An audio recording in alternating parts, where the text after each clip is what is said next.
의정부시에서 홀로 거주하던 30대 A씨가 수갑을 찬 채 숨져 있는 것을 이웃 주민이 발견했습니다. 택배기사였던 A씨는 수천만 원대 채무가 있었던 것으로 확인됐습니다. 포천시가 교통 인프라 구축을 위해 도로와 철도에 이어 공항 유치에 나섰습니다.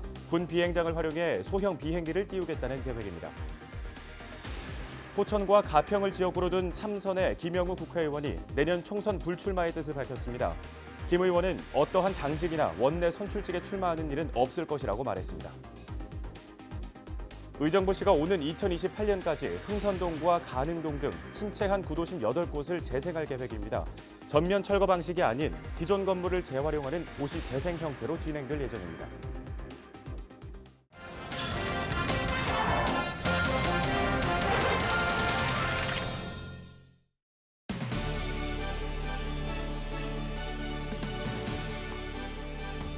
시청자 여러분 안녕하십니까? 헬로티비 뉴스 나라 시작합니다. 오늘의 첫 소식입니다. 의정부시에서 홀로 거주하던 30대가 수갑을 찬 채 변사체로 발견됐습니다. 경찰은 지난 2일 오후 1시쯤 집주인의 신고로 의정부동의 한 반지 하방에서 A씨가 숨져 있는 것을 발견했습니다. 발견 당시 A씨의 양손은 뒤로 수갑이 차여 있었고 목을 매 숨진 상태였던 것으로 알려졌습니다. A씨의 손에 채워졌던 수갑은 이른바 가짜 수갑으로 수사기관에서 사용하는 수갑은 아닌 것으로 조사됐습니다. 경찰 조사 결과 택배기사였던 A씨는 수천만 원대 채무를 진 상태였던 것으로 확인됐습니다. 경찰은 외부 침입 흔적이나 타살 혐의점은 없지만 모든 가능성을 열어두고 사망 경위를 조사하고 있다고 밝혔습니다. 다음 소식입니다. 포천시가 교통 인프라 구축을 위해 이번엔 공항 유치에 뜻을 내비쳤습니다. 군 비행장을 활용해 소형 비행기를 띄우겠다는 계획입니다. 김소영 기자가 취재했습니다. 포천시가 소규모 공항 유치에 나섰습니다. 박윤국 포천시장은 교통 인프라 구축에 민간 공항 개발은 반드시 필요하다며 10년 전부터 계획한 일을 이제 실행에 옮길 때라고 말했습니다. 그래서 이 군사 작전용으로만 쓰이는 이 비행장을 민간 항공기를 이착륙시키기 위해서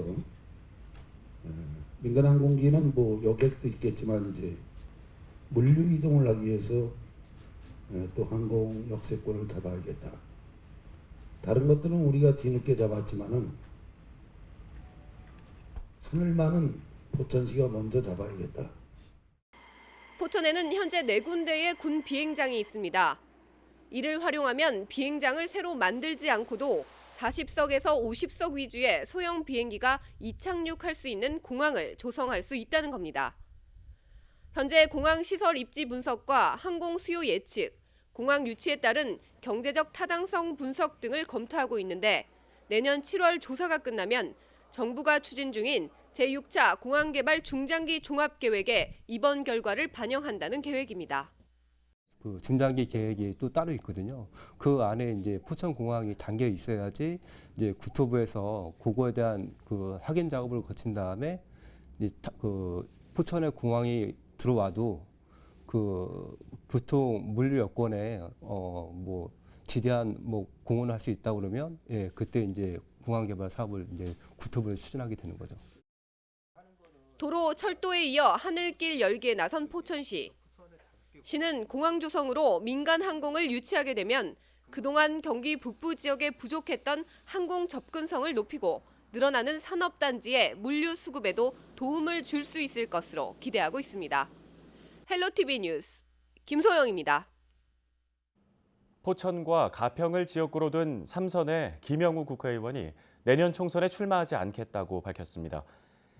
김 의원은 4일 국회 정론관에서 기자회견을 열고 새 술은 새 부대에 담아야 한다며 어떠한 당직이나 원내 선출직에 출마하는 일은 없을 것이라고 말했습니다.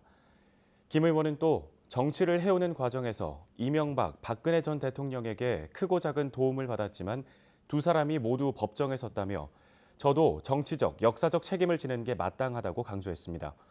김 의원은 그러면서 20대 총선 막장 공천으로 당을 분열시키는 데 책임이 있는 정치인 등도 물러나야 한다고 주장했습니다.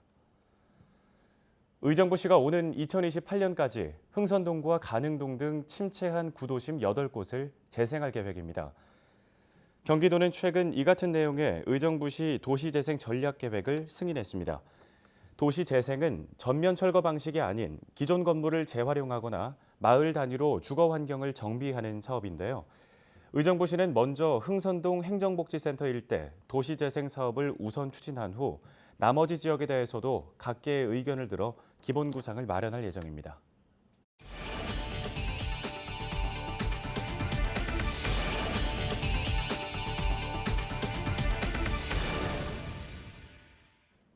의정부 밀락동에 공공도서관이 들어섰습니다. 새로운 건물에 가득 채워진 책만으로도 반가우신 분들이 많으실 텐데요. 국내 최초의 미술 전문 도서관이라고 합니다. 어떤 곳인지 김초롱 기자가 전해드립니다.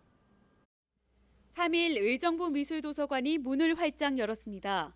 지하 1층, 지상 3층 건물로 약 6,500제곱미터 규모입니다. 층마다 공간이 훤히 보이는 내부 구조로 세련된 인테리어가 돋보입니다. 곳곳마다 조성된 독서 공간은 도서관에 발걸음한 시민들에게 또 하나의 휴식 공간입니다. 현재 책 3만 5천여 권이 들어왔고 내년 초까지 5만여 권이 구비될 예정입니다. 생각한 것보다 너무 좋아서 좀 되게 감격인데요. 예, 아이들도 많이 오게 하고 저도 시간 날 때마다 와서 좀 여기서 시간을 보내야 될 것 같아요. 미술 전문 도서관답게 1층에는 120여 평 규모의 전시실이 마련됐습니다.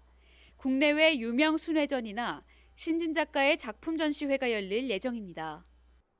전시실 바로 옆에는 예술 분야 서적이 한가득입니다.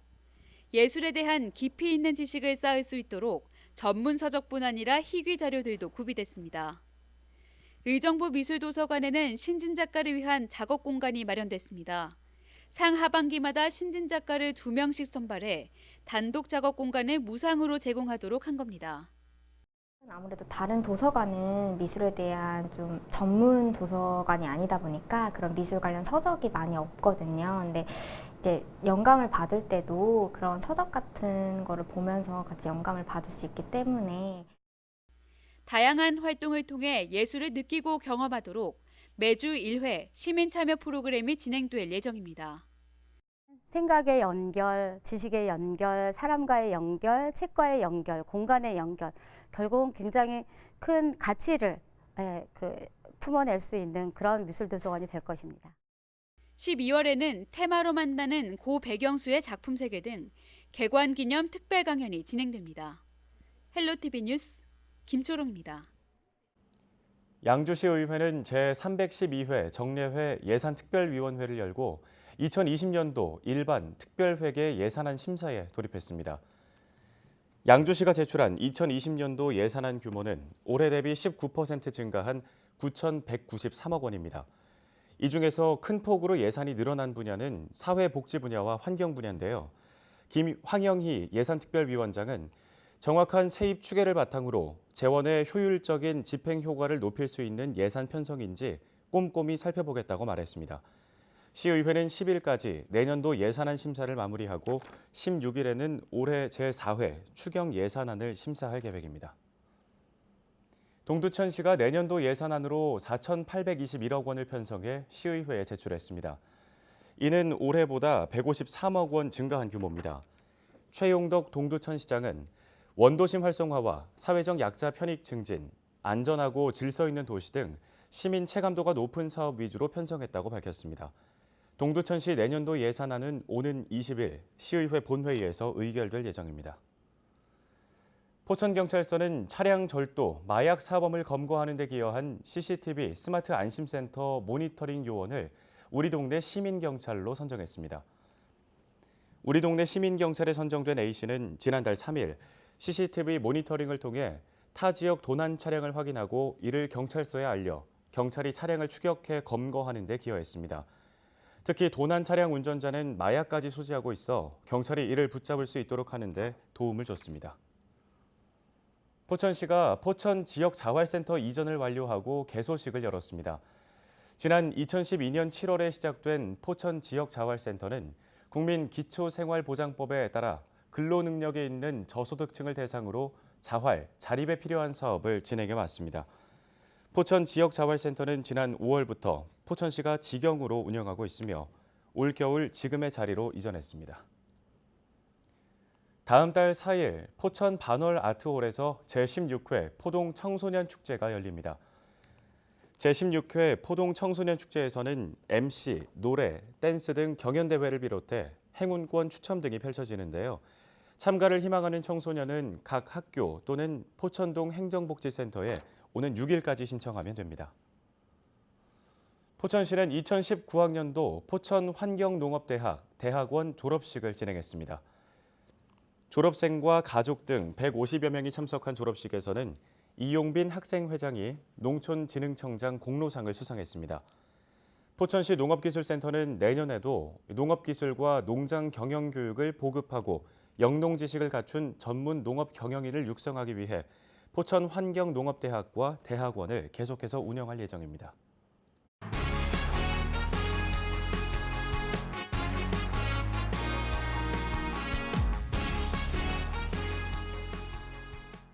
다음 소식입니다. 아파트 관리사무소처럼 원도심의 크고 작은 생활 속 불편 사항을 해결해주는 경기 행복마을관리소가 대폭 확대됩니다. 현재 도내에 18곳이 있는데요. 오는 2022년까지 110곳으로 늘어날 전망입니다. 최창순 기자가 취재했습니다. 홀몸 어르신의 월동 준비를 돕기 위해 행복마을 관리소의 지킴이들이 출동했습니다. 켜켜이 쌓인 먼지를 걷어내고 지저분하게 흐트러져 있던 전선들도 말끔하게 정리합니다. 한겨울 거센 한풍을 막아줄 방풍 비닐도 튼튼하게 다시 달았습니다. 안 들어온 거 들어오게 전등 같은 거나 이런 콘센트 같은 거 보고 해줬을 적에 감사하다고 고맙다고 커피 한 잔 줄 때가 제일 고맙습니다. 어린이집에서는 행복마을 지킴이가 일일 교사가 됩니다. 야외 활동이 어려운 아이들을 위해 실내에서 다양한 놀이 프로그램을 진행합니다. 대형 거미집을 통해 곤충의 원리에 대해 배우고 낙하산을 이용해 함께 놀면서 협동심을 키우기도 합니다. 아이들이 자연물을 이용해서 탐색도 해보고 또 즐겨보고 또 이제 협동놀이까지 진행을 해주셔서 사고력과 창의성 발달 등에 많은 도움이 돼서 매우 만족하고 있는 프로그램입니다. 노인과 취약계층의 비율이 높은 원도심의 민원 해결을 위해 경기도가 지난해부터 운영을 시작한 행복마을 관리소.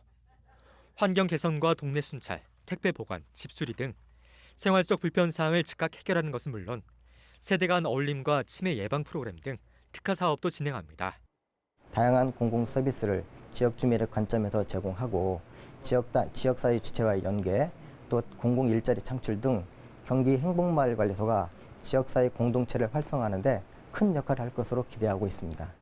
현재 운영 중인 경기 행복마을관리소는 도내 14개 시군에 18곳, 도는 시군 공모를 통해 내년엔 43곳, 오는 2022년엔 110곳까지 확대해 주민 주도형 공공서비스 모델로 정착시키겠다는 목표입니다. 경기주TV 최창순입니다. 경기도는 31개 시군에서 체납 차량을 단속해 1,000대가 넘는 차량의 번호판을 압류했습니다. 단속은 자동차세 2회 이상 체납 차량, 과태료 30만 원 이상 체납 차량을 대상으로 진행됐습니다. 번호판이 영치된 차량 소유주는 관할 시군이나 금융기관을 찾아 체납액 전액을 납부해야만 번호판을 되찾을 수 있는데요.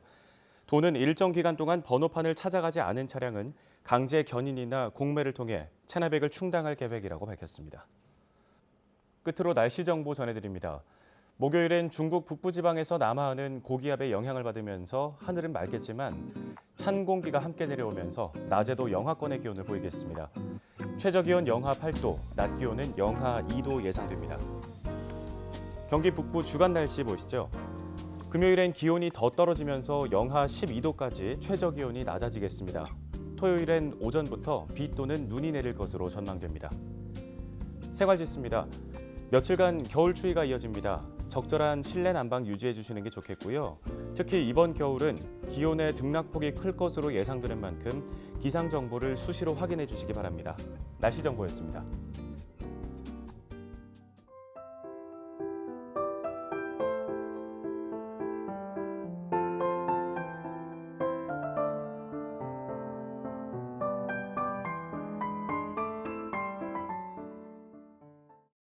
헬로티비 뉴스는 언제나 지역 주민 여러분 곁에 있겠습니다. 시청해주신 여러분 고맙습니다.